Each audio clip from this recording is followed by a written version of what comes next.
Hello friends, welcome back to my YouTube channel. আশা করি সবাই খুব ভালো আছো, আমিও খুব ভালো আছি। আমার নতুন একটা ভিডিওতে সবাইকে স্বাগত। সকাল থেকেই শুরু করলাম। আজকে দেখো সকালবেলা উঠে চান টান করে রেডি হয়ে গিয়েছি, কারণ আজকে অনেক দিন পরে কোথাও বেড়াতে গেছি। আর সঙ্গে আমাদের দেখো মাস্টার আছে, জেঠিমা আছে, বৌদি আছে, আমি আছি, আমরা চারজন মিলে বেরিয়ে পড়েছি। আর ও এখানে টোটোতে বসতে পেরেছে বলে ওর আনন্দ। গঙ্গা স্নান যখন করতে গিয়েছিলাম ও বসতে পারিনি, কোলে যাচ্ছিলো বলে ওর খুব দুঃখ হয়েছিল, রাগ হয়েছিল। আর আজকে দেখো আগেই বসে গিয়েছে। তো বলতে বলতে দেখো আমরা এখানে অর্ধেক রাস্তা চলে এসেছি, মানে যেখানে আমরা যাব তার অর্ধেক রাস্তা চলে এসেছি। আর কোথায় যাচ্ছি সেটা তোমরা একটু পরেই দেখতে পারবে। তো এবার আশা করছি যে তোমরা বুঝতেই পেরেছো যে আমরা কোথায় আসছি। তো হ্যাঁ, আজকে আমরা আসছি তারাপীঠে। তো আজকে হচ্ছে আমার দিদির ঘরে নবান্ন, তো সেই উপলক্ষে আমি, জেম্মা, বৌদি আর সোনাই চারজন মিলে চলে এসেছি তারাপীঠে। অনেক দিন পরে আবার তারাপীঠ এলাম। আর তারাপীঠে তো এখন দিন রাতে ঘর হচ্ছে, মানে দিনের বেলায় দেখবে যে এখানে ঘর ছিল না, তো সন্ধ্যাবেলায় দেখবে হয়ে গেছে, এরকমটাই হচ্ছে। তো অনেক দিন পরে এলাম আর দেখছিলাম যে চারিদিকটা অনেকটা মানে আগিয়ে গেছে ঘরগুলো হতে হতে। আসলে শহর বলে কথা, গ্রাম হলে অনেক রকম একই রকমই থাকে, কিন্তু শহরের তো পরিবর্তন হবেই। আর এখানে এসেই দেখো এখানে বাবু ছিল না, তারপরে ও স্কুল থেকে এলো। আর ও দেখেছো যে ও ঠাকুর গড়াতে পেলে আর কিছু চায় না। তো এখানে ছাদে বসে বসে ঠাকুর গড়াচ্ছিল, তো আমি ওর কাছে বসেছিলাম। ওর কোনো একটা কারণে রাগ হয়েছিল, সেই জন্য ও কারোর সঙ্গে কথা বলছিল না, কিন্তু আমার সঙ্গে তো কথা বলবেই আমার বাবু। আর তারপরে দেখো বিকেলবেলায় চলে এসেছি ছাদে। আর বাবুকে এখানে ক্যামেরা ধরিয়ে দিয়েছিলাম আর বলছিলাম তুমি আমার ভিডিও করে দাও। এখানে আমার ক্যামেরাম্যান নেই, মানে ঘরে আমার বোন ক্যামেরাম্যান আর এখানে এসে বাবু ক্যামেরাম্যান। তো ছাদে উঠে দেখো চারিপাশটা প্রথমে দেখিয়ে দিলাম। এই যে সামনেটা দেখছো ওই পাটটা হচ্ছে শ্মশান, ওই যে ঘরটা দেখছো ওটা হচ্ছে মানে ঘর আর কি, যে কারেন্টে যে এটা হয় সেটা। আর নদী, ওইটা হচ্ছে নদী। আর দিদিদের ঘরের সামনে একদম পার্ক আছে, আর এটা হচ্ছে আর এক সাইডটা। আর দেখো এদিকে আমরা ছাদে আছি, আর তখনই মানে তার একটু আগে এই যে মাস্টার চলে এসেছে বেড়াতে। তো ওকেও ছাদে নিয়ে এলাম, কি চল ছাদে যাবি? তো বলছে হ্যাঁ যাবো চলো। ও বেচারা এখানে এসে একা পড়ে গেছে, কেউ খেলার নেই। কারণ আমার দিদির ঘরটা আর আরেকটা দিদির ঘরটা, মানে সোনাইরা যে পিসিমণির ঘর এসছে ওর পিসিমণির, তো ওখানটা অনেকটা দূরে মানে। আর ওই দিদির ছেলেটা এখানে থাকে না, বাইরে পড়াশোনা করে, তো সেই জন্য সোনা এখানে বেচারা একা হয়ে গেছে। ওর মুখ চোখের অবস্থা দেখো, ঘরে থাকলে সারাক্ষণ বদমাশি করে বেড়ায়, কিন্তু এখানে কেউ নেই। আর তখন ঋষি স্কুল থেকে এসেছিলো, তখন ও ওই ঘরেই ছিল, বিকেলবেলা বেড়াতে এলো আর সন্ধ্যা হয়ে গেল, সেই জন্য বলছে কি আর খেলবো না। তো আমি বললাম কি চল তাহলে ছাদ থেকে তোকে ঘুরিয়ে নিয়ে আসি। তো ও এখানে ছিল আর ঋষি আর আমি এখানে ছাদে ছিলাম, চারিপাশটা দেখছিলাম যে অনেকদিন পরে এলাম। আসলে দিদিদের ঘর করার পরে এইবার প্রথম আমি এলাম ঘর হওয়ার পর। আগে যখন আর আমি এসেছি সেই আনন্দে মানে বাবুকে দেখো কত খুশি। ও সবাইকে বলে বেরিয়েছে প্রায় 1 সপ্তাহ 2 সপ্তাহ আগে থেকে, মানে স্কুলের যত বন্ধু আছে ওর, যে আমার মাসি আসবে, নবান্নতে আমার মাসি আসবে। ও এটা স্কুল থেকে আসার পরেই বলছে মাসি আমি সবাইকে বলেছি জানো যে তুমি আসবে। তো বললাম ভালো করেছো, আর না এলে বেচারার মন খারাপ হয়ে যেত। তারপর দেখো সন্ধ্যাবেলা হয়েছিল। তো এখন শীতের দিন, গরমের দিন হলে কি হয় ছাদেই বসে থাকা যায়, কিন্তু শীতের দিনে একটু শিশির পড়তে লাগলে নিচে যেতে হবে, তো আমি নিচে চলে গেছিলাম। আর তারপরে এই যে তারাপীঠে এখন মানে এই যে কৌশিকী অমাবস্যাটা হলো ভাদ্র মাসে, তো তখন থেকে আরম্ভ করেছে নদী আরতি, মানে কোথায় কাশিতে যেমন গঙ্গা আরতি হয়, এখানে নদী আরতি আরম্ভ করেছে। তো ওটাই দেখতে গেছিলাম। তো চলো তোমরা দেখতে থাকো।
তারপরে দেখো আমরা আরতি দেখে বেরিয়ে পড়েছিলাম ঠাকুর দেখতে।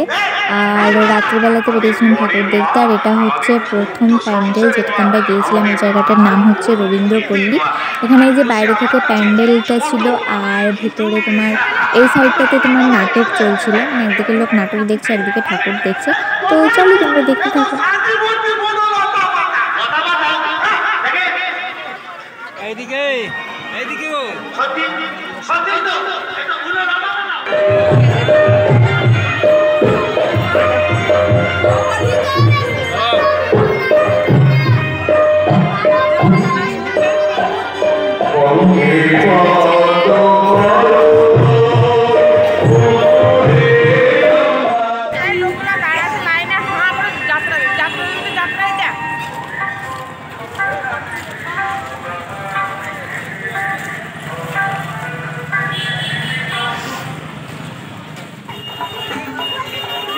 হালকা হালকা করে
কোথায় যাবি?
দেখলাম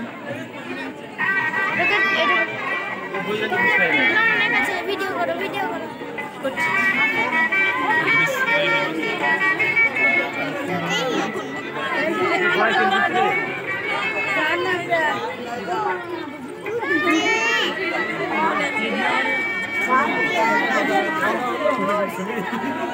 ফুটছে কি করতা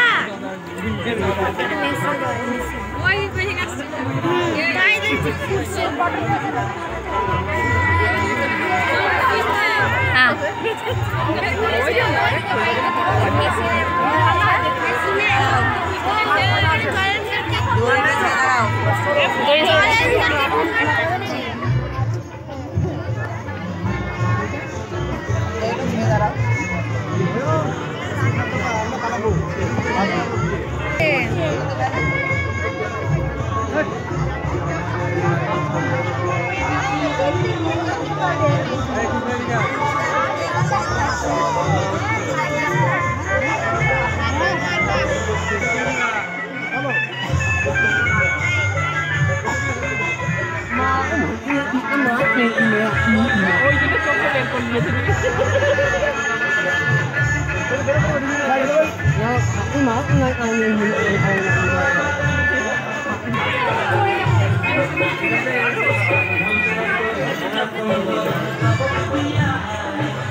ভালোবাসার তো জায়গা হৃদয়ের মধ্যে নিয়োজিত থাকে সেটা কখনোই আমাদের কাছে মৃত্যু লাভ করে সকলরা আমাদের মধ্যে বেঁচে থাকে।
ঠাকুর দেখে যখন ঘর এলাম তখন বাজে রাত 10:30। তো আর পারছি না। ভিডিওটা এ পর্যন্ত কেমন লাগলো জানিও।